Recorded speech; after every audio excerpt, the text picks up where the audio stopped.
Bentar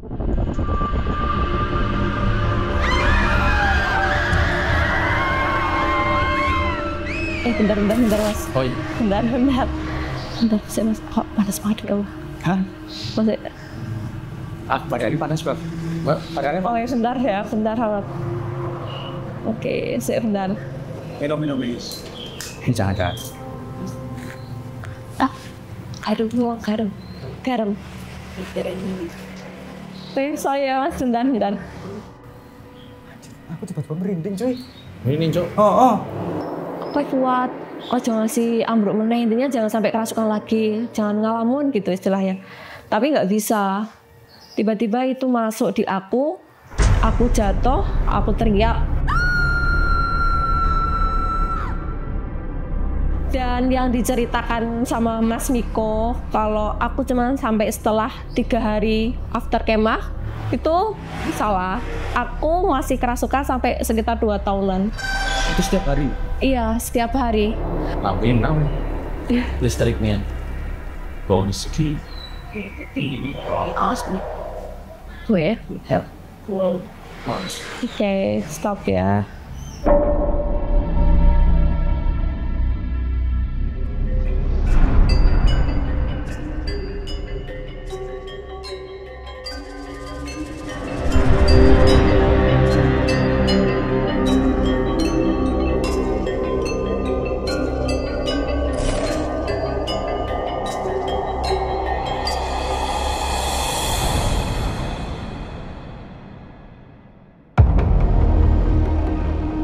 Fajar Aditya dan tim RJ5 menuju kediaman Rini, narasumber asli dari kisah viral tragedi kesurupan massal di perkemahan Yogyakarta. Siapa di sini yang orang Jogja? Jadi guys, kemarin gue punya janji sama Paralang dan RJL Satset ketika gue mengangkat kisah tragedi sebuah perkemahan. Dan kisahnya itu cukup viral. Di Twitter itu lebih dari 5 juta viewer yang nonton.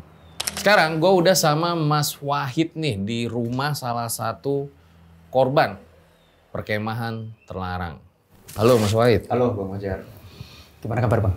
Alhamdulillah baik. Gimana kabar? Alhamdulillah, harusnya kebalik ya, nggak apa-apa. Gimana, masih single? Pertanyaannya jangan itu Bang, ganti.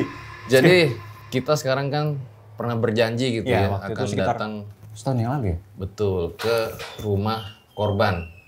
Boleh diceritain nggak Mas? Setelah podcast itu, apa aja sih yang terjadi? Yang terjadi sebenarnya agak lumayan banyak ya Bang, karena waktu itu kan viral banget di RJL kan. Sekitar 2 jutaan yang nonton. Dan ternyata penonton RJL ini juga banyak yang orang Jogja. Nah mereka ngomong, Mas ada beberapa yang, Mas ini tuh kayak ceritanya temanku, Mas ini tuh aku dulu yang ngalamin gitu. Nah, cuman dari sana aku tetap memfilter Bang. Jadi kayak, oh ini orang beneran yang ngalamin apa dia hanya cari sensasi, aku bilang gitu kan. Akhirnya aku cross check sama si narasumber utamaku, si Miko. Dan dia membenarkan, oh iya ini benar orangnya. Dia adik tingkatku gitu. Nah aku bertemu dengan orang itu, dia menambahkan sebuah informasi yang dimana waktu itu menambah instrumen untuk aku bikin novel. Untuk novel Kemah Terlarang ini. Nah dari bergulirnya cerita ini dari mulut ke mulut, di orang-orang Jogja ini, akhirnya aku bertemu dengan Rini Bang. Yang waktu itu aku ngomong salah satu korban dari cerita ini adalah Rini. Dan saat ini kita sudah berada di rumahnya Rini langsung. Bang Fajar mungkin nanti bisa cerita-cerita panjang lebar dan mungkin teman-teman semuanya bakal merasa heran dengan apa yang sedang terjadi saat itu. Kalau nggak salah, pas kejadian tragedi kemahnya itu masuk berita juga ya? Sangat ramai dan bahkan nggak cuma satu berita Bang, ramai banget. Jadi mungkin 5 bahkan 6 artikel. Mungkin singkat aja, apa sih yang dialamin sama Rini? Kalau dari apa yang aku dapat ya Bang, jadi sebenarnya kalau versi Miko, Rini ini kan dia selalu mengalami kesurupan dari mulai hari pertama sampai hari terakhir, bahkan sampai dia pulang. Dimana Rini dia kesurupan ya semacam-macam seperti itu. Bahkan waktu itu aku pernah cerita sama Bang Fajar nggak, yang dimana sampai ada yang kesurupan minta dikafani. Minta dikafani, bener-bener minta dikafani. Dan begitu kemarin aku tanya sama Rini, ternyata apa yang disampaikan oleh Miko itu tidak ada sepertiga dari cerita yang sebenarnya dialami oleh Rini. Ternyata apa yang disampaikan sama Rini jauh lebih ngeri, Bang. Oke, langsung aja lah kita panggil Rininya kalau kayak gitu ya. Dan ini kendi bukan sembarang kendi ya. Yoi. Jadi ada isinya. Nah, enggak, ini sebenarnya kotak amal. Siapa yang mau nyumbang barangkali. Oke, langsung aja kita mulai. Berikut adalah ceritanya live dari Jogja. Mau ikut? Na na na na na na na na na na ang ang ang ang ang ang ang ang ang.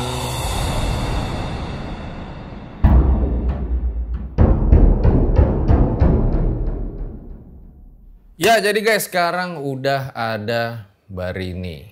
Halo Mbak Rini. Halo. Makasih ya akhirnya mau bercerita di RJL atas kisah tragedi kemahnya. Iya. Tadi tim kreatif bilang ke saya katanya selama 2 tahun hampir tiap hari digangguin setelah kemah. Iya, benar banget. Hampir 2 tahun setiap hari. Itu rasanya kayak gimana ya guys? Oke, kalau gitu silakan Mbak Rini diceritakan awal mulanya seperti apa. Oke, jadi waktu berangkat ke kemah itu sampai sana siang mau ke sore, kita bareng-bareng diriin tenda. Terus habis itu tiba-tiba tuh hujan, terus teman-teman ada yang bikin parit. Pokoknya dia melindungi barang-barangnya dia sendiri karena hujan deras. Terus habis itu bentar mas. Oh iya. Bentar, mas. Kok panas banget ya Allah. Hah? Maksudnya, Badannya panas, Bang. Badannya oh ya bentar amat. Oke, bentar. minum, please. Jangan. Aduh, garam. Saya mas, bentar. Terus, aku tiba-tiba merinding, cuy. Ini Cok. Oh. Kan jangan badan ke saya. Sorry di luar dugaan. Stop. Terus. Sebentar. Makasih. Tunggu sebentar ya. Aku takut nih kegilaan. Sorry ya. Iya. Yuk. Oke. Bismillah. Dari awal lagi. Yuk. Ya jadi guys, tadi syuting sempat terhenti ya karena Mbak Rini katanya tiba-tiba badannya tuh panas banget gitu loh. Kenapa tadi Mbak? Karena ada sosok yang di perkemahan kesini. Sosok apa? Yang ngikutin, yang 3 orang itu. Wujudnya? Wujudnya kayak kuntilanak, rambutnya panjang, pakai las putih, tapi ada kondenya. Tapi itu bukan kuntilanak. Lalu? Kayak semacam dayang-dayang gitu loh. Oke, mungkin nanti kita bahas detail setelah ceritanya dulu kali ya. Boleh diceritain awal mula kisah kejadian horor itu seperti apa? Berangkat kemah, kita kan masih kelas 1 ya. Aku kelas 1 itu 2016 mau kemah di salah satu tempat di Jogja ya. Nah itu kita kumpul di sekolah. Untuk anak-anaknya itu naik bus kecil gitu. Kayak bus yang, tapi bukan bus pariwisata ya, bus kecil. Terus yang untuk barang-barangnya, kan kalau kemah itu bawa-bawa barang ya, itu di truk angkutan pasir kayak gitu loh. Semua barang dijadiin satu di truk. Nah terus kita habis kumpul itu, kita berangkat ke tempat perkemahan itu.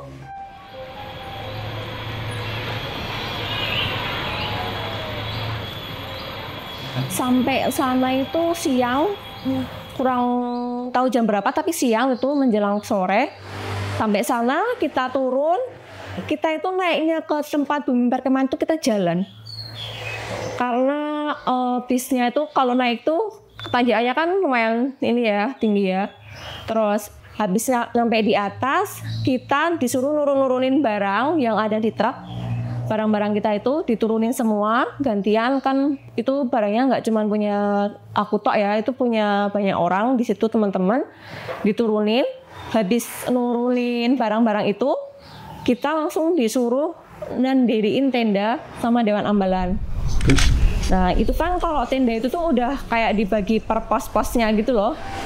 Jadi yang sebelah sini untuk yang Regu Putri, nanti yang di sebelah utara atau sebelah sana lagi itu untuk yang regu cowok-cowok. Jadi kita itu dipisah. Yang cewek sendiri, yang cowok sendiri itu udah ada dari Dewan Ambalannya kayak gitu. Ini tuh di gunung atau gimana?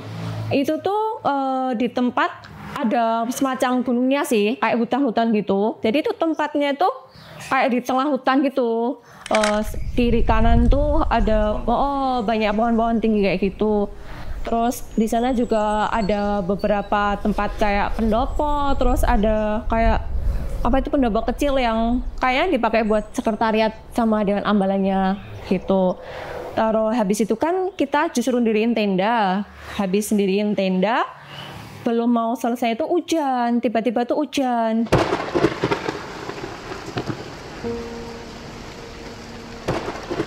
Jadi teman-teman itu ada yang bingung bikin parit, terus ada yang nyelamatin barangnya kita sendiri. Pokoknya itu suasananya itu udah berubah gitu loh. Padahal pertama kali berangkat tuh nggak mendung, nggak apa, panas. Sampai sana juga nggak ngerasain gimana-gimana, kayak mau hujan tuh nggak ada tanda-tandanya. Terus habis itu hujan, terus sore kan. Sore teman-teman ada yang mandi, ada yang turun ke bawah gantian, terus ada yang di tenda, ada yang turun ke warung di pojok Bumi Perkemahan itu kan ada warung, kayak warung kecil gitu. Nah itu teman-teman ada yang turun ke bawah buat beli jajan. Pas itu aku sama temanku berdua itu mandi di toilet. Toilet di Bumi Perkemahan itu ada toilet berjajar gitu loh, ada beberapa toilet. Dan itu tuh bisa dikatain itu gelap ya, soalnya itu udah mau maghrib, ya udah menjelang maghrib, itu gelap. Habis mandi, aku sama temanku berdua itu turun ke bawah buat jajan di warung yang aku bilang tadi, ada warung di Bumi Perkemahan. Baru dari atas tuh aku dengar ada yang kayaknya Dewan Ambalan deh itu teriak-teriak, manggil suruh naik ke atas. Pokoknya teriak-teriak suruh manggilin ke atas. Nah habis itu aku sama temanku kan yang di bawah nggak tahu apa-apa ya, kita kan panik dong, kok teriak-teriak kenapa, padahal itu pas hujan ya, mungkin aku mikirnya mungkin itu disuruh neduh kali ya di pendopo karena hujannya lumayan deras ya. Terus habis itu naik sampai di atas sebelum ke pendopo itu ada Dewan Ambalan itu yang bilang ke aku, intinya ngasih tahu, kowe aja panik, kowe rasa ngalamun, intinya kayak gitu. Pokoknya aku nggak boleh ngalamun, aku nggak boleh panik gitu. Nah terus pas itu aku tuh udah ngeliat teman-temanku tuh ini teriak-teriak. Jadi teman-temanku tuh udah banyak banget yang teriak-teriak, tapi aku nggak tahu itu siapa aja. Terus aku jalan, aku dengar pada baca surat-surat Al-Quran gitu, surat-surat pendek. Terus aku duduk paling terakhir. Nah itu badanku udah mulai panas di situ. Aku udah mulai panas. Tiba-tiba aku tahu sosok yang aku bilang ngikutin aku itu di belakangku. Jadi satu, tapi cuma satu sosok itu di belakangku. Dia tuh kayak ngeliatin aku gitu, tapi dia nggak ngomong apa-apa, dia cuma ngeliatin aku gini tok gitu. Terus aku kan baca surat tuh, habis baca surat itu tahu-tahu badanku tuh panas banget. Aku pegangan temanku yang mandi sama aku kencang banget, sama temanku udah dibacain kayak ayat kursi gitu loh. Oh ini posisi lagi mandi? Itu habis mandi, bener habis mandi. Kita itu semuanya itu ada yang habis mandi, tapi nggak tahu ya kalau ada yang nggak mandi. Mereka jadi kumpul ke pendopo ya, karena itu benar-benar hujan. Ini tempat kemahnya tuh sampai nggak kelihatan, soalnya gimana ya, suasananya itu benar-benar udah berubah banget, kayak kok kayak gini. Padahal pas berangkat tadi tuh nggak ada feeling apa-apa kalau bakal hujan, bakal ada kayak gini tuh nggak ada feeling apa-apa. Nah itu terus habis itu aku dipegangin temanku habis mandi di bawah, coba dibawahin temanku. Padahal itu temanku baca ayat kursi loh. Itu tuh itu yang sosoknya tuh semakin dekat. Itu loh aku teriak.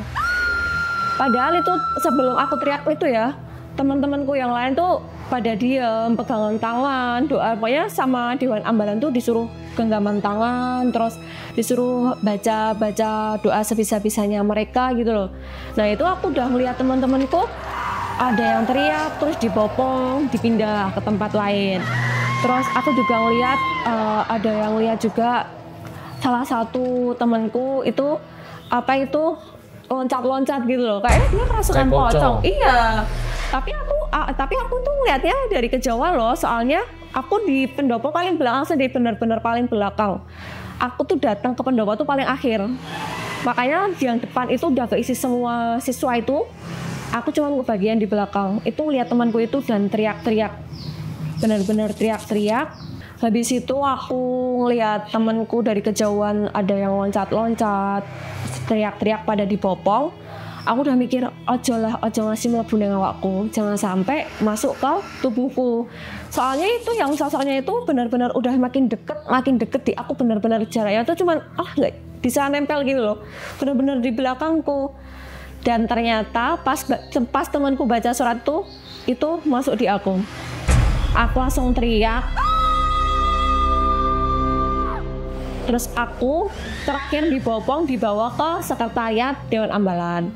Terus kan habis itu kan aku sadar ya, aku tanya sama teman-temanku, aku ini kenapa? Soalnya aku waktu pertama itu benar-benar nggak ngerasain apa-apa. Terus aku tanya sama temanku, katanya aku kerasukan. Sampai teman-temanku tuh nggak tahu kalau ternyata yang kerasukan itu aku. Soalnya mereka itu nggak notice kalau aku tuh bawa baju warna hijau. Soalnya teman-temanku tuh bilang, kau tuh Rini. Soalnya Rini kira duwe klambi warna hijau. Temanku cerita kayak gitu pas aku udah sadar habis kesurupan. Nah, itu kan di hari pertama ya. Hari pertama aku kerasukan paling akhir. Ibaratnya kayak penutup gitu loh. Penutup di malam itu. Benar-benar bangun-bangun tuh kayak orang yang aku lihat tuh kayak nggak ada. Jadi kayak sepi. Cuma lihat sosok itu tuh ngeliatin aku terus. Padahal di sampingku tuh ada Dewan Ambalan, ada teman-temanku yang kowe ngopo kayak gitu. Tapi aku tuh nggak sadar, kayak cuman diem, kayak loadingnya banget gitu loh. Aku tuh cuma diem, samping-sampingku rame tapi kayak nggak ada orang. Yang aku lihat tuh benar-benar malah jadi kayak los hutan semua gitu loh. Karena ada sosok itunya juga, itu tuh di atas kayak terbang gitu. Malah kayak ngeliatin itu tuh kawasan mereka gitu, kayak gitu. Itu di hari pertama ya. Terus di hari yang kedua paginya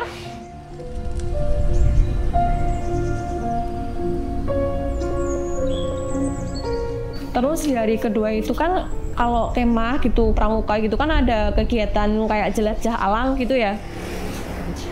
Nah terus waktu jelajah alam itu kan kita keluar dari bumi perkemahan, kita itu keliling, tapi kelilingnya masih ke daerah yang bumi perkemahannya, cuman kita keluar, itu tuh benar-benar rasanya tuh udah lega gitu loh, badanku tuh udah nggak panas, udah nggak kayak pas dari malam, di dalam, dari malam sampai pagi itu kan panas masihan, itu keluar dari bumi perkemahan tuh sama sekali udah nggak panas. Terus jalan biasa aja, nggak gimana-gimana.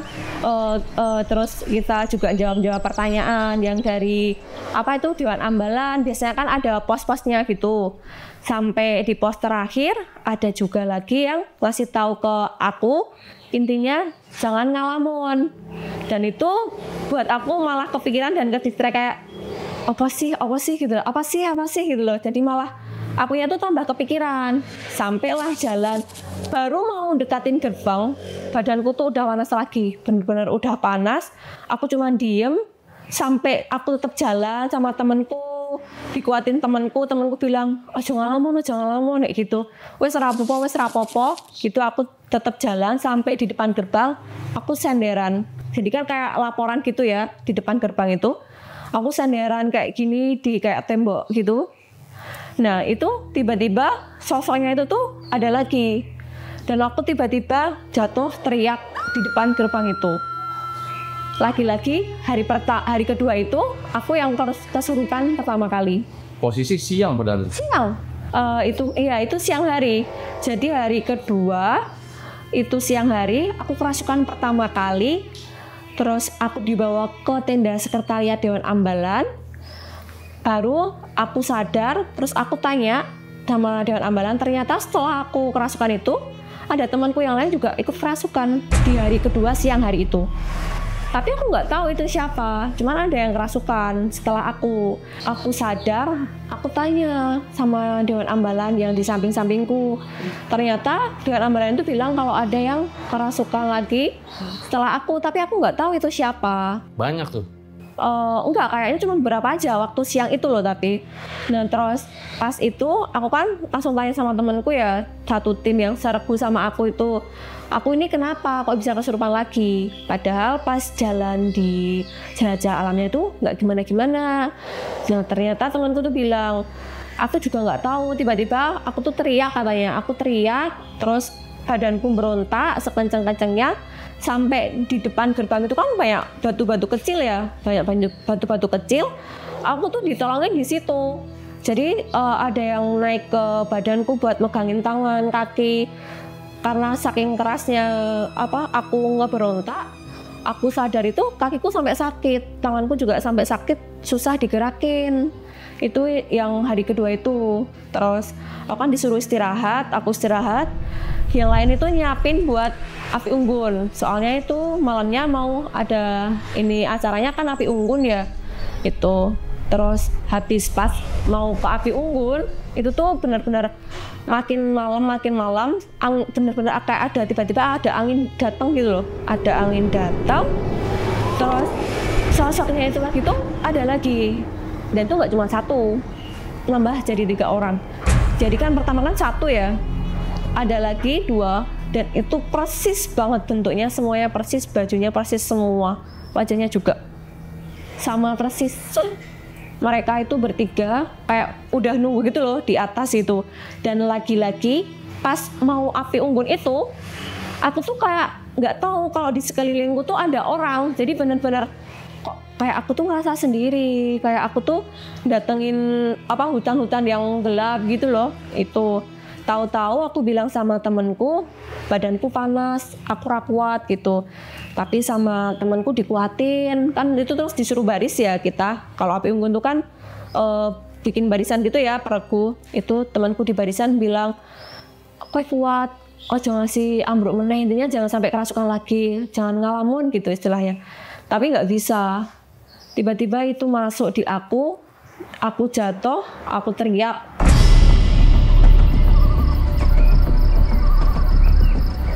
Terus setelah itu, ini kata teman-temanku ya, karena aku kan kerasukan terus, iya jadi aku nggak ingat terus.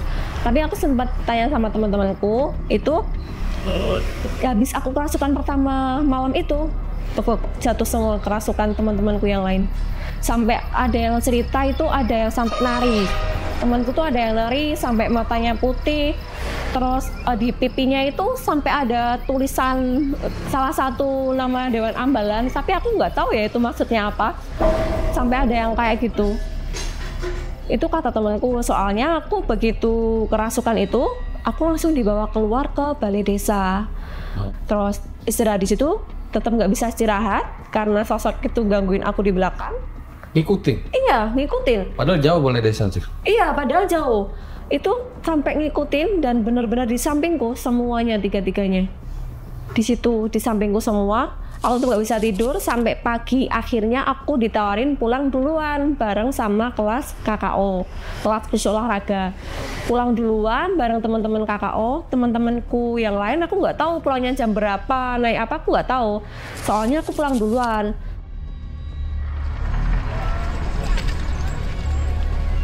Sampai di sekolahan, aku cuman diem aja. Terus sempet ditawarin sama temenku mau diboncengin pulang ke rumah, tapi aku nggak mau.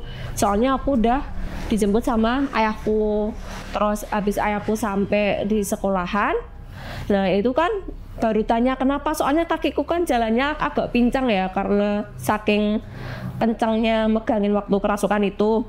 Jadi ayahku tuh tanya aku kenapa kok jalanku kayak pincang gitu. Terus tak kasih tahu, kaget dong, was-was juga OTW pulangnya, soalnya bawa motor nggak bawa mobil. Jadi aku pulangnya cuma berdua. Sambil di jalan itu aku cuma diem aja, Terus sampai di rumah, aku tuh istirahat dulu sampai kakakku tuh nanya lihat aku tuh kok beda, tanya sama ayah sama ibuku kan. Itu tanya, adiknya ngopo kok menungguai gitu istilahnya, soalnya aku biasanya kalau kakakku pulang itu selalu tanya dia dari mana, tapi itu aku enggak, aku diem aja. Nah itu sampai hari pertama itu sorenya aku kerasukan yang dari sosok perkemahan itu ikut aku pulang sampai ke rumah sosoknya itu. Terus habis itu aku sempat nggak berangkat sekolah sekitar 2 harian. Nah dan sekalinya berangkat sekolah, di sekolahan waktu pelajaran olahraga aku kerasukan lagi dan aku harus pulang lagi. Dan yang diceritakan sama Mas Miko kalau aku cuma sampai setelah 3 hari after kemah, itu salah. Aku masih kerasukan sampai sekitar 2 tahunan. Itu setiap hari? Iya, setiap hari. Waktunya itu setiap habis asyar mau ke maghrib sampai menjelang subuh, itu tiap hari. Nggak sempet kaget nggak ngeliat sosok itu ada di rumah? Kaget. Soalnya mikir, Lihatnya pertama kali di mana? ini di kursi. Jadi kan kursi kamarku. Jadi kan aku istirahat di kamar. Kamarku tuh ada kayak kursi plastik gitu. Nah itu tuh tiba-tiba tuh duduk di situ. Sampai aku minta sama kakakku sama bapakku kursinya tak suruh hancurin. Tapi sama aja, sosoknya itu nggak hilang, cuman kursinya yang rusak. Iya, sampai kursinya itu ada 3 di kamar. Itu yang di kursi cuma 1, yang 2 di luar. Dan itu selama 2 tahun itu selalu ganti-gantian masuk keluar masuk, sampai yang di sekitar rumah juga ikut masuk rasukin aku. Pernah komunikasi nggak sama sosoknya? Kalau keluarga aku pernah. Soalnya aku kan kerasukan ya, jadi aku nggak tahu mereka itu komunikasinya gimana, ngobrolnya gimana. Tapi keluargaku pernah ada yang komunikasi dan itu nyari tahu apa tujuannya sosok ini ngikut aku sampai pulang dan sampai selama itu tuh kenapa gitu. Oh jadi nggak pernah komunikasi langsung sosoknya? Enggak, harus lewat aku dulu. Jadi aku harus kerasukan dulu, baru bisa ditanya maunya apa. Dan itu nggak langsung sehari 2 hari ya, nunggu beberapa hari dulu baru dia mau ngomong dia tuh nyarinya apa. Ternyata waktu ditanya sama bapakku sama keluargaku itu tuh nyari gelang yang aku sendiri tuh nggak tahu gelangnya tuh wujudnya kayak gimana, aku nggak tahu.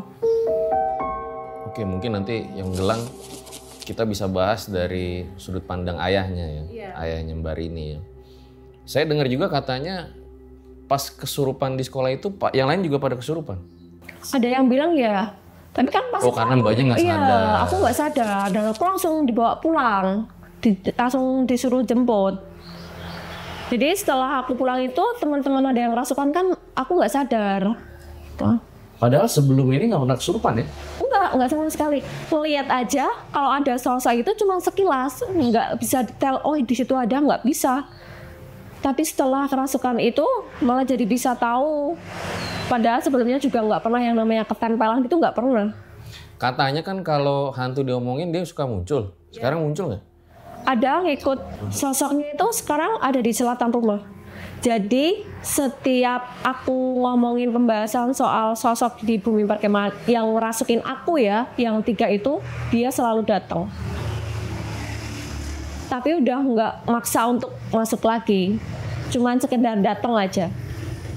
Mas Wahid merasakan nggak di area selatan itu ya, ada aura-aura apa gitu?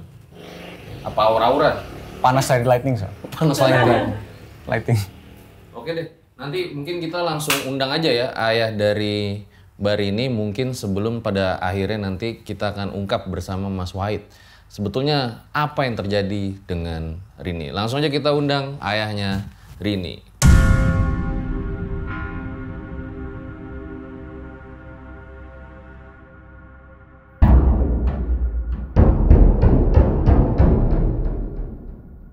Ya guys, sekarang Wahid lagi berganti dulu sama Pak Jaeng ya, sebut aja namanya Pak Jaeng, ayah dari Rini.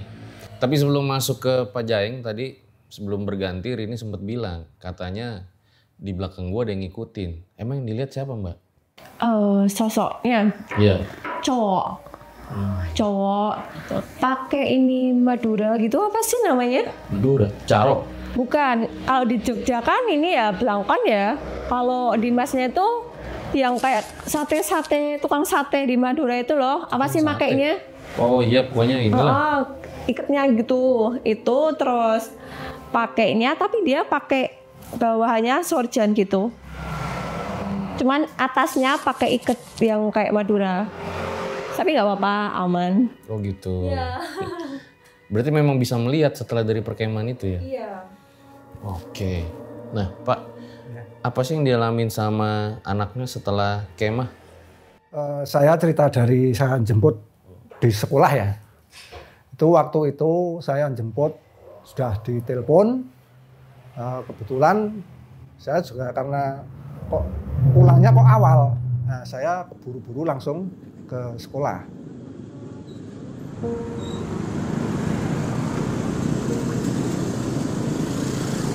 Nah, sampai di sana anak saya itu udah nunggu di depan sekolah itu. Terus biasa toh, sudah sampai di tempat itu mau naik motor. Nah, itu kan kakinya itu untuk jalan tuh sakit. Tapi saya nggak berpikiran apa-apa, cuma itu. Nah, setelah pulang sampai rumah itu sore, itu sampai itu anak saya yang cowok itu pulang itu bilang kok itu adik kok nggak seperti biasanya. Nah itu saya baru ngeh kalau itu memang habis kesurupan di tempat perkemahan.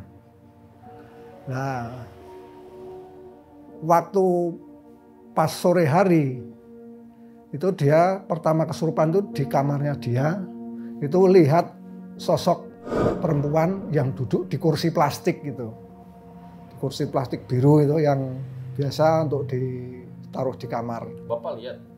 Enggak, saya enggak lihat, cuma dia itu melihat seperti itu. Anak saya lihat seperti itu. Sosok cewek? Iya, sosok cewek yang ada di kursi itu. Sampai-sampai karena saya juga enggak tahu masalah seperti itu. Saya buta masalah hal-hal seperti itu.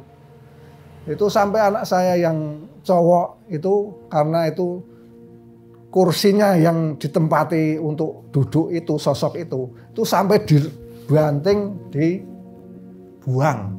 Tetapi kan itu tetap cuma kursinya aja, tapi sosoknya kan tetap ada di situ. Nah, jadi setelah sore itu banyak tetangga yang datang. Ya, namanya di kampung Mas ya, itu banyak yang mau memberikan pertolongan. Istilahnya bantu-bantu sebisanya, semampunya apa, itu berusaha untuk membantu. Tapi sampai beberapa hari itu tidak berhasil. Dan itu terjadinya kesurupan itu setiap sore, sudah habis sholat asar gini itu sudah mulai. Nanti kalau sudah bilang panas gitu, nah itu sudah. Itu nanti berlanjut terus sampai malam. Paling nanti umpama itu keluar, gitu, nanti terus ada lagi yang masuk. Itu bisa berhenti itu biasanya kalau sudah menjelang adzan subuh itu baru bisa normal lagi. Nah, saya sebagai orang tua kan juga was-was, saya juga nggak bisa masalah seperti itu sampai istilahnya orang itu ngasih saran gini-gini ya saya turut saja. Yang penting anak saya bisa sembuh. Sampai akhirnya disuruh ruqyah.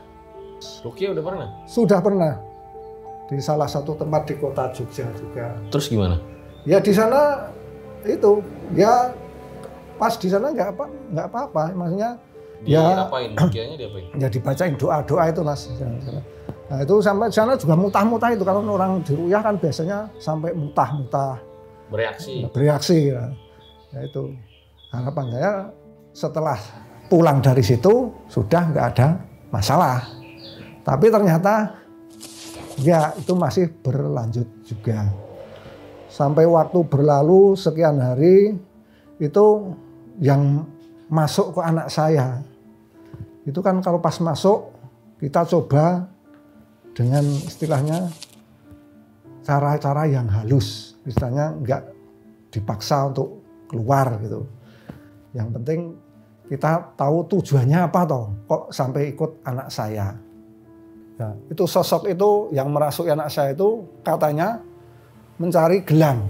Tapi itu wujud gelangnya itu gelang seperti apa, kita juga nggak tahu karena juga nggak pernah bawa anak saya. Pikiran saya, itu anak saya itu di sana menemu barang apa terus dibawa pulang. Tapi setelah sadar, setelah nggak kerasukan, itu saya tanya, nggak ada bawa apa-apa, nggak nyimpan apa-apa, tapi kok dia nyarinya gelang.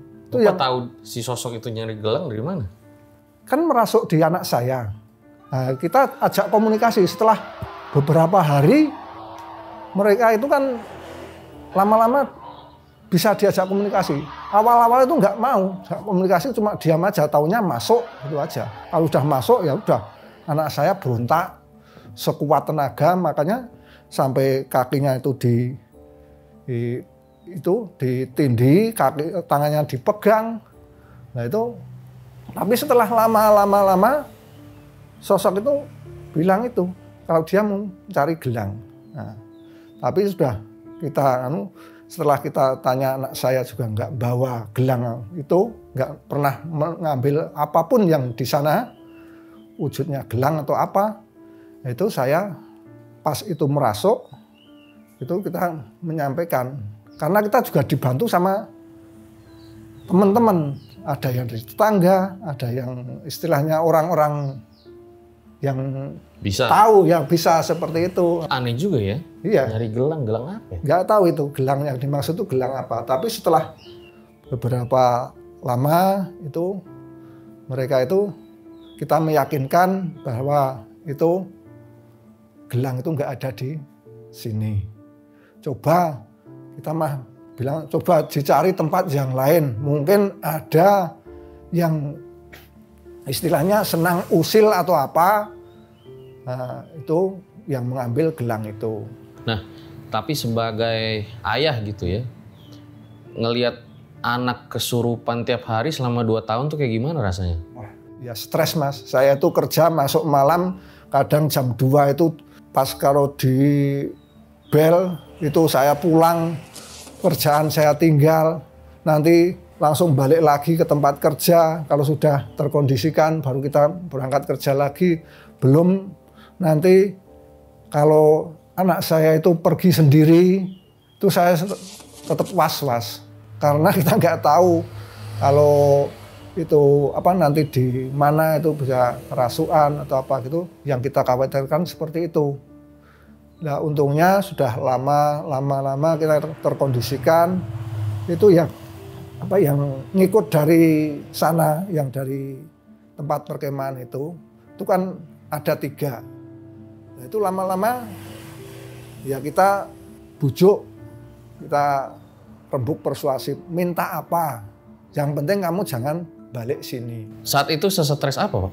Wah, kayak bilang stres ya stres Mas, wong itu kalau tiap malam ya Mas, tiap malam itu sudah setelah SAR ini ya kita sudah standby. Saudara-saudara yang dari lain kampung itu yang saudara saya itu udah sewaktu-waktu saya bel, saya mesti langsung ke sini, udah tahu kalau pokoknya saya suruh datang mesti gitu. Waktu itu sempat mikir nggak? Kayaknya Rini nggak bisa sembuh lagi nih. Saya tetap optimis, Mas, karena gimana ya, saya tetap minta petunjuk ya. Terus berdoa Ya istilahnya Allah SWT ya. Kita punya Allah ya, kita bersandar pada Allah ya itu. Kalau Rini sendiri rasanya bagaimana saat itu? Sempat mikir nggak? Kayaknya udah nggak bisa sembuh lagi deh. Kalau mikir kayak gitu enggak. Tapi lebih ke efek setelah itunya sih yang dipikirin. Lakuin apa? Listrik nih. Bonus key. Gue ya? Oke, stop ya. Lampunya kedap-kedip guys. Oke, nggak apa-apa lanjut deh. Kalau ketakutan nggak bisa sembuh sih nggak ada ya Mas. Tapi lebih ke efeknya gimana setelah itu aja sih. Habis kesurupan itu nanti gimana sampai akhirnya kan jadi bisa tahu kalau ada sosok kayak gitu beneran melihat langsung. Itu kan juga awalnya karena kemah itu. Sempet stres, depresi gitu nggak? Enggak sih. Oh malah enggak ya? Enggak. Tapi ganggu aktivitas kayak sekolah, kerjaan nggak? Iya, kalau itu pasti ya. Soalnya kalau kita ke sekolah, aku ke sekolah itu kan hari pertama aku sekolah kerasukan nih. Mau berangkat aja tuh kayak takut. Soalnya sosoknya itu ikut juga di sekolah. Jadi mau ke sekolah itu nanti takutnya kalau kerasukan lagi gimana. Terus kalau nanti tiba-tiba ngeberontak lagi gimana gitu. Takutnya tuh nggak ada yang bisa nyembuhin pas di sekolah sih. Ya udah, untungnya sih hari ini udah nggak kayak dulu lagi ya, yang memang tiap hari ya. Walau kadang sosoknya suka muncul ya Pak. Kalau Bapak pernah lihat sosoknya Pak? Kalau saya nggak pernah. Ya pernah. Mau lihat ya? Saya bisa buka mata Bapak. Hah? Buka lagi. Nanti ya, setelah video ini ya. Tapi kan gini Mas, ini kan saya juga ambil hikmahnya dengan kejadian ini. Ini kan waktu dulu pas itu setelah itu yang 3 sosok itu mau balik sana, istilahnya nggak kesini lagi, maksudnya nggak masuk lagi, itu akhirnya anak saya itu jadi tahu apa yang ada di sekitarnya, yang sosok-sosok seperti yang makhluk halus lah, itu jadi tahu. Apapun yang ada dilewati dia, itu dia tahu. Sampai istilahnya mama di pojok desa ada apa, itu tahu. Mungkin pertanyaan terakhir ya buat Rini ya. Kepengen nggak normal lagi ngeliat sosok-sosok itu? Awalnya pengen, tapi nggak bisa. Soalnya kalau ditutup, akunya yang nggak kuat, badannya yang nggak kuat. Iya. Jadi emang udah takdirnya mungkin harus kebuka mata batinnya buat bisa ngelihat kayak gitu. Soalnya udah pernah mau ditutup waktu setelah kejadian itu, tapi nggak bisa. Badanku nggak kuat, kayak ngedrop gitu. Jadi lebih baik nggak usah ditutup aja. Oh gitu? Iya. Ya balik lagi ya kan, masing-masing. Iya. Oke tuh. Kalau Bapak beneran mata batin mau dibuka? Oh, iya. Ya. Kalau mata hatinya? Ya udah, makasih Pak ya.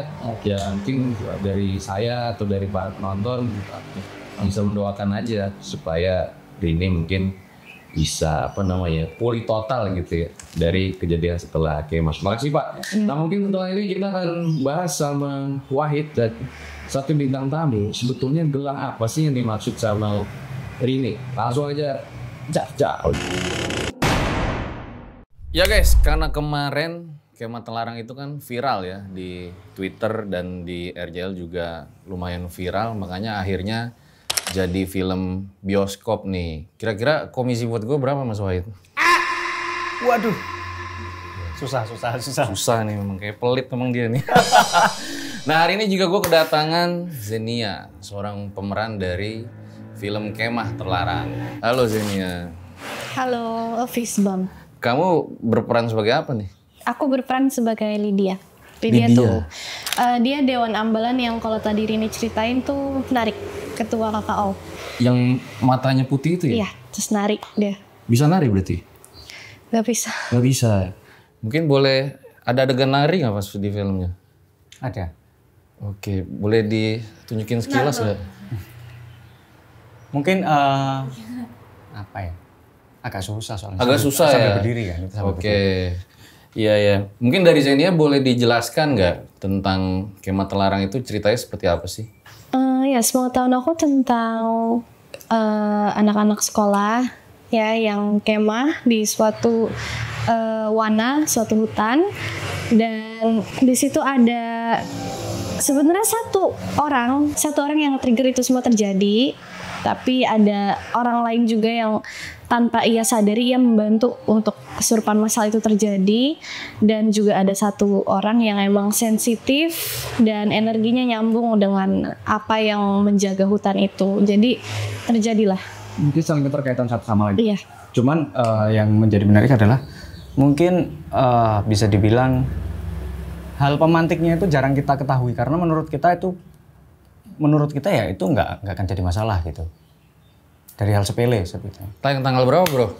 Tayang tanggal 10 Oktober. 10 Oktober kalian bisa saksikan film Kemah Terlarang serentak di bioskop kesayangan kalian.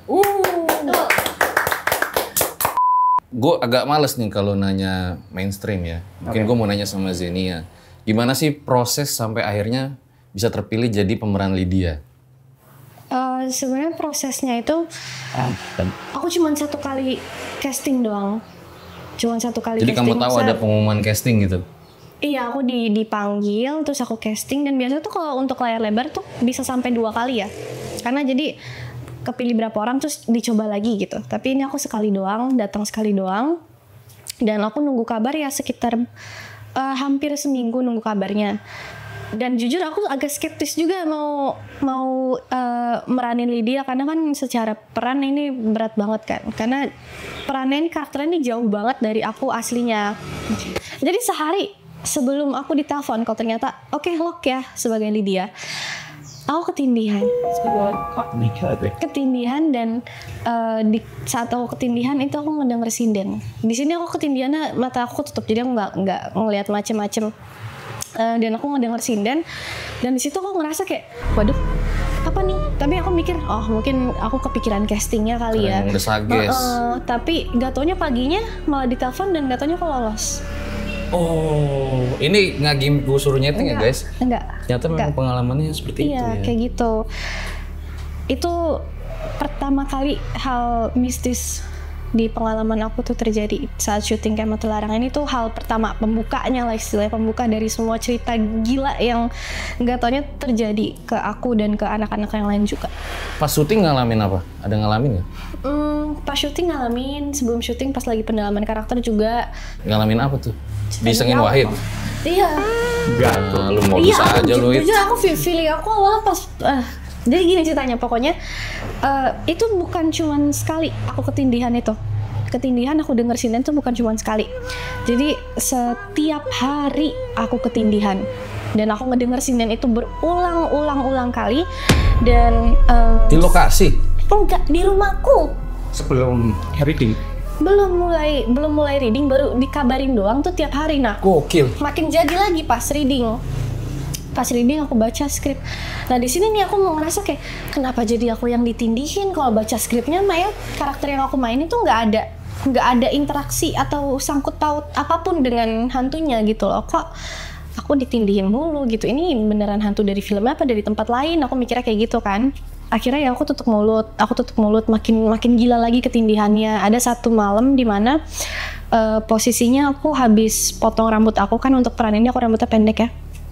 Aku potong rambut aku pulang, dan pas pulang aku langsung cuci piring sama mamaku. Aku cuci piring dan aku untuk pertama kalinya dengar sinden di luar dari ketindihan. Jadi aku cuci piring dan itu aku dengar itu dari apa sih yang wastafel air masuk ke dalam itu aku dengar sinden itu. Sama, sindennya sama, suaranya sama. Gimana sih suara sinden? Masih ingat? Ya ingat dah. Kayak gimana? Nantian dulu. Terus aku ngedenger itu, aku pura-pura nggak denger, aku kayak nggak, aku kepikiran gitu kan, karena pada saat itu aku nggak tahu aku bakal sinden apa gitu, aku nggak tahu bakal kayak gimana, cuman emang disuruh latihan nembang pakai tembang referensi yang dimana emang udah karya orang gitu loh, dijadiin referensi buat aku latihan vokal gitu kan. Terus malamnya aku ketindihan lagi, kali ini mata aku kebuka.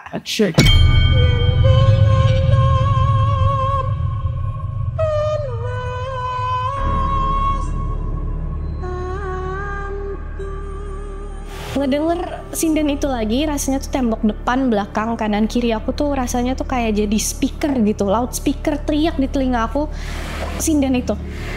Dan habis itu aku udah kayak waduh gimana nih, nggak bisa gerak, aku udah baca doa semuanya kok kayak nggak ngaruh apa-apa, akunya yang masih terlalu besar rasa takutnya makanya nggak kelawan gitu kan. Tapi maksudnya mataku melek dan aku bersyukur aku nggak ngeliat apa-apa. Terus dalam hati aku untung gak ngeliat apa-apa. Tiba-tiba jadi maksudnya kita kan gak bisa gerak, kita kayak aku kayak gini. Itu ada yang kayak gini. Jadi dia ikut nyamping tidur samping aku kayak gini gitu. Dan aku yang kayak gitu kan, tapi gak bisa gerak gitu. Kalau ditanya wujudnya apa, wujudnya tuh perempuan ya, pakai kemben. Terus habis itu karena itu posisinya lampu aku mati, jadi aku juga nggak bisa ngeliat jelas. Cuman pakai kemben, terus bawahnya ya pakai kain-kain kayak gini lah, kain-kain gitu. Terus habis itu dia nggak pakai perhiasan apa-apa sih, kayak bener-bener simple and plain. Cuman kayak abis apa ya dijelasinnya ya, kayak abis kecebur got full body, jadi kayak badannya tuh basah, kotor basah gitu loh. Nah makanya aku yang kayak waduh apaan tuh, kebangun. Pas kebangun itu jam 3.33. Nah disitu aku tahu 3.3 itu jam-jam ya 3.3 itu kan the devil's hour ya kalau kita bilang kan. Makanya aku langsung ketakutan, terus karena aku ketakutan aku mules. Ya kan aku mules, karena aku mules aku langsung ke toilet. Terus habis itu udah di toilet aku ketakutan kan tuh sambil nge-scroll Instagram aja, aku nge-scroll Instagram. Terus tiba-tiba lampunya kedip sekali. Kayak zzzz. Oh oke. Nggak apa-apa, lampu doang kok, despite after ketindihan ya, aku masih berusaha denial gitu loh. Dan nggak taunya kedip lagi. Nah pas kedip kedua kali itu aku udah nggak kuat lagi, aku udah takut banget, aku langsung lari ngibrit, aku dobrak pintu, aku kunci, aku ngumpet di balik selimut. Nah pagi-pagi masih ada agak-agak ada suara orang, entah itu ngaji setelah azan atau sebelum azan subuh ya. Itu tuh aku ngerasa ada yang nyakar-nyakarin kaki aku gitu loh, ngerasa ada yang nyakar-nyakarin kaki aku. Ya udah kan aku tidur sama kucingku, jadi aku tendang, nggak aku tendang sih, aku kayak shit, aku dorong gitu loh, kayak jangan gitu loh. Terus udah ya udah aku lanjut tidur. Dan paginya aku ngerasa bersalah karena kucingku waktu itu masih kecil, jadi aku mikirnya mungkin dia ngajak aku main gitu kan. Namanya Destiny, aku cari tuh Destiny gitu, aku udah gak enak banget ya jadi ibu Anabul gitu kan, mau minta maaf. Di kamar aku nggak ada ya kan, terus lah kok nggak ada ya, kemarin aku tidur sama dia loh gitu kan. Terus habis itu akhirnya aku buka kunci langsung ada kucing. Aku buka kunci kamarku, aku tanya mah Destiny mana mah, loh itu Destiny di mana, dia lagi makan di luar kamar. Tapi kan kamarku dikunci, nggak, kuncinya di dalam, nggak mungkin ada yang buka pintu dari kamar, dari depan kamar gitu kan. Terus yang nyakar aku siapa gitu kan, aku mikirnya. Terus kok Destiny cabut. Nah kenapa Destiny nggak ada di kamar, feeling aku karena di situ aku juga bergegas banget ya, aku takut. Jadi mungkin pas aku keluar ke toilet, aku lari tutup pintu, itu posisinya aku nggak tutup pintu pas aku ke toilet. Terus habis itu Destiny keluar, aku lari langsung tutup pintu, Destiny jadi ketinggalan di luar, mungkin kayak gitu ceritanya. Terus ya udah, disitu aku kayak, maksudnya aku nggak halu karena ada bekas lukanya juga, cakaran gitu loh. Oke. Aku lanjut. Siangnya aku reading. Siangnya aku reading. Enggak, paginya aku sarapan. Itu yang pertama kali kejadian telur. Jadi pagi setelah kejadian itu aku mau sarapan telur sekali, cuman pas aku ceplok telurku dia hancur, telur busuk, hancur, bau. Dan aku disitu udah nggak nafsu makan, aku langsung ya udahlah udah berangkat aja, aku langsung reading. Itu first try aku langsung reading, dan seberat itu isi kepala aku mikirin apa yang baru aja terjadi semalam dan pagi ini gitu kan. Aku tetap stay true to the character. Selagi reading aku yang kayak nggak ada apa-apa, aku nggak ngalamin apa-apa kok gitu kan ya, karena aku nggak mau dibilang halu atau gimana karena karakter aku nggak ada kaitannya sama si Doronya ini gitu loh. Malam setelahnya aku terus ketindihan, nggak pernah berhenti ketindihan sampai ada satu ketika di mimpi aku dibawa ke makamnya Doro. Tapi itu nyata banget rasanya. Aku bener-bener, jadi pertama tuh aku ketindihan, tapi ketindihannya tiba-tiba selesai, cuman aku nggak bangun. Aku malah bangun, Ini aneh sih, tapi tiba-tiba aku bangun di gerobak sayur. Abis di gerobak sayur, mungkin dia punya humor kali ya, aku nggak tahu ya. Cuma aku bangun di gerobak sayur, abis di gerobak sayur itu rasanya gerobak sayur tuh nelen aku, blek jatuh pas banget di atas makam dia. Dan makamnya tuh ada di sini juga, di daerah sini, masih di daerah Yogyakarta. Terus habis itu ditutup tirai putih gitu makamnya. Jadi kayak agak ditutup tirai putih, ada banyak makam, cuman makam dia ditutup tirai putih. Dan di situ aku ngeliat dia mirip banget sama yang pertama kali aku lihat pas ketindihan, yang dimana basah, hitam kayak kecebur got gitu. Cuman kali ini dia nggak basah, dia cantik banget menurut aku. Dia cantik, rambutnya nggak panjang-panjang banget ya, sedada lah rambutnya gitu kan. Nggak pakai selendang, nggak pakai apa, cuman kemben sama bawahan. Udah simple tapi cantik, ayu banget menurut aku. Dan yang aku lihat tuh dia mukanya tuh susah dijelasin karena matanya agak sipit. Matanya agak sipit gitu, kayak agak Chinese tapi nggak bisa dibilang Chinese gitu. Ya udah di situ aku udah yang kayak ketakutan, tapi aku tahu mungkin ini kesempatan aku buat nanya kenapa aku gitu kan. Jadi aku bilang, ini kenapa sih? Aku salah ngomong ya waktu pertama, atau aku salah niat? Aku cuma mau kejar mimpi aku kok. Aku bilang kayak gitu. Terus dia bilang, dia mau dupa melati keraton. Aku nggak ngerti itu apa ya. Terus aku yang kayak, oh gitu. Sedianya yang kayak, dupa melati keraton diulang lagi. Dia nggak bilang iya gitu, nggak. Dia cuma bilang dupa melati keraton diulang lagi. Dan tiba-tiba aku kebangun. Pas aku kebangun, reading lagi tuh bebannya udah berat banget. Reading lagi, selama reading aku cuma ngelamun doang. Aku cuma yang kayak, aduh ngapain nanti kalau misalnya aku cerita aku dibilang gila. Kalau misalnya aku nggak ada bukti juga dibilang gila. Dan siangnya aku masih keinget sama kejadian telur. Jadi aku coba masak telur lagi tuh. Itu berarti H+3 setelah pertama kali buka telur. Aku buka telur, mau aku ceplok lagi, dan kali ini jauh lebih parah jadinya. Warnanya hitam. Hitam warna telurnya. Aku ada fotonya, dan semua kejadian ini aku dokumentasiin semua karena yang aku bilang aku nggak dipercaya gitu loh. Jadi telurnya warna hitam. Terus habis itu aku langsung, lah kok hitam ya? Aku langsung buang. Nah aku kira kakakku lagi kerja, nggak taunya kakakku lagi di rumah. Akhirnya aku bilang, kakak kenapa? Masak telur bareng yuk, temenin aku takut gitu kan. Nah karena dia udah tahu cerita aku, dia yang kayak, oh ya udah ayo masak. Jadi aku pakai panci kecil, dia pakai panci gede. Bareng ya kak? Iya, 1, 2, 3 ceplok. Punya dia nggak apa-apa, punya aku busuk lagi. Iya, terus aku bilang, lah ini kenapa ya? Aduh aku nggak ngerti ini kenapa gitu kan. Akhirnya aku coba rebus telurnya. Pas aku coba rebus telurnya, hitam lagi. Tapi ini hitamnya cuma di tengahnya doang. Jadi kayak dalam telurnya tuh hitam. Tapi ada fotonya, ada foto. Aku susah ngejelasin. Ada foto pokoknya ntar kakak munculin di mana nggak tahu ya. Jangan-jangan disantet kok akhir. Iya kayaknya gitu. Terus Punya salahnya Mama Ega. Waktu ini minta maaf sekarang. Waktu itu aku belum kenal sini. Oh belum. Bahkan aku belum tahu. Sekarang udah tahu. enggak. Mas. Oke lanjut. Salaman mas, aku nggak kenal. Sini ya. Oh baru Alex ini. Iya itu kan nasi goreng rumah. Ya terus udah dari situ, di situ aku udah kayak, wah ini nggak normal nih. Aku lari lagi ke kakak, kak ini hitam lagi kak, gimana nih aku harus apa nih gitu kan. Terus dia bilang, aduh aku capek gitu, udahlah gitu, udah nggak apa-apa, udah nggak usah makan telur segampang itu. Akhirnya kakakku nyamper, dia ngeliat, hah nggak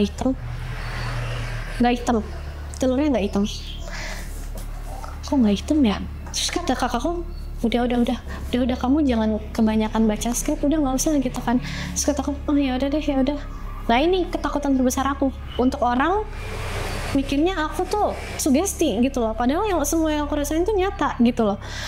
Wow, oke, gitu kan. Ya udah. Nah, selanjutnya aku masih terus ketindihan. Sampai di Jogja masih ketindihan juga. Akhirnya gimana? Akhirnya aku berhenti ketindihan pas Mas Wahid nyamper aku. Nah, ini mungkin aku nambahin. Ya kan? Kan udah bilang. Iya. Ada itu Mbak sosok Terkesan sebagai pahlawan. ternyata. Padahal pelakunya. Bisa kan begitu kan? Jadi Sebelumnya kan pas reading memang aku nggak. Nah, coba lu klarifikasi dah. Oke, jadi saya mau klarifikasi. Jadi jujur waktu itu aku belum pernah bertemu dengan Zenia, aku belum pernah kontakan apapun ya. Oke, jadi waktu itu pas waktu workshop, karena sebelumnya kita belum pernah ketemu dengan semua para cast. Waktu itu aku cuman pas di workshop aku datang duluan, ketemu sama Mas Derby ngobrol, tiba-tiba ada Astrada datang, Mas Wahid ini kenalan sama teman-teman pemain gitu.